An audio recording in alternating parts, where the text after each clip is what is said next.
dunida waxba kaama siiso waxaad rabto ee waxay ku siisaa waxaad u qalanto.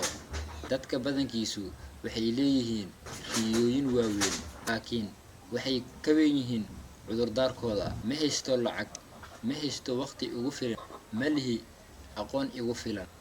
Maanta waan daalanahay. Ma ogtahay waxay cudurdaarku yihiin? Waa beenta aad u sheegto naftaada si aad u dareento raaxo.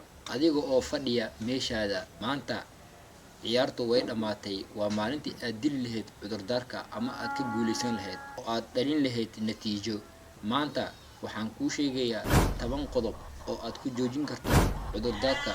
Nambarka 1, cudurdaarku waa miraha guuldarada. Qof walba oo guulaysta wuxuu leeyahay buug ay ka buuxaan cudurdaaro fara badan. Dadka guulaystayna waxay leeyihiin hal shay oo keliya, waana natiijada. Ma noqon kartid qof cudurdaaro badan oo haddana guulaysta. Dooro midkood. Nambarka 2, waqtigu ma khasaaro ee adiga ayaa khasaariya.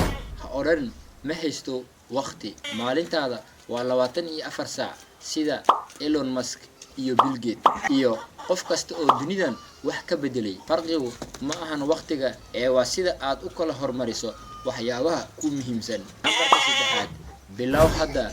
Ha sugin inaad diyaar noqoto. Cudurdaarka ugu weyn waa markaan wax helo ayaan bilaabayaa. Taasi waa been. Bilow adiga oo aan waxba haysan, adiga oo aan waxba aqoon, adiga oo cabsanaya. Jidka wuxuu kuu furmayaa marka aad dhaqaaq samayso. Qodobka 4, qofna kuma sugayo.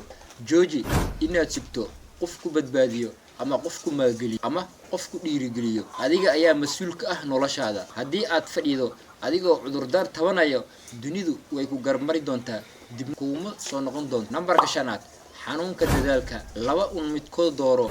Xanuunka ah inaad maanta shaqayso adoo daalan, ama xanuunka ah inaad barito baahato adiga oo leh cudurdaar. Midka hore wuxuu keenayaa farxad, midka dambana wuxuu keenayaa dulli. Qodobka 6, deegaankaaga bedel. Haddii aad saaxiib la tahay 5 qof oo cudurdaar badan, adiguna waxaad noqonaysaa qofka 6aad. Isku hareeray dad natiijo keena. Dad ku weydiiya maxaad qabatay ee aan ku weydiinaynin maxay kugu suurtageli weyday. Nambarka 7, ha noqonin dhibane.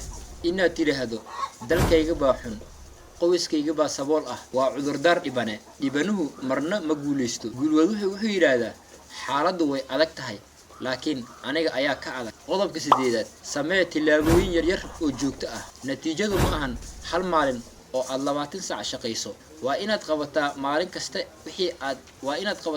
kasta wixii lagu egmaday, xitaa haddii aad dareemayso inaad dhimanayso. Waayo joogtayntu waxay dishaa cudurdaarka. Nambarka 9, ha ka cabsanin guuldarada. Dad badani waxay cudurdaar u sameeyaan inay bilaabaan wax cusub, waayo waxay ka cabsanayaan inay ku fashilmaan. Guuldaradu waa qayb ka mid ah natiijada. Inaad waxba samayn waa guuldarada dhabta ah. Nambarka 10, maanta ma ahan barito. Cudurdaarka ugu caansan waa barito. Barito ayaan bilaabayaa. Barito waa saaxiibka ugu weyn ee fashilka. Haddii aad rabto natiijo, ereyga barito ka saar qaamuskaaga. Wax kasta oo muhiim ah hadda bilow. Gebagabadii iyo gunaanadka, dunida kuma xasuusin doonto waxaad rabtay inaad samayso. Waxay kugu xasuusin doontaa waxaad samaysay. Cudurdaarku waxay dhistaan guryo, laakiin dhexdiisa cidna kuma noola. Natiijaduna waa taariikhdaada. Isweydii su'aasha u dambaysa: ma waxaad rabtaa inaad u sheegto carruurtaada sababta aad u guulaysan weyday, mise waxaad rabtaa inaad tusidid sida aad u guulaysatay? Jooji cudurdaarka maalin walba ee samee natiijo muuqata.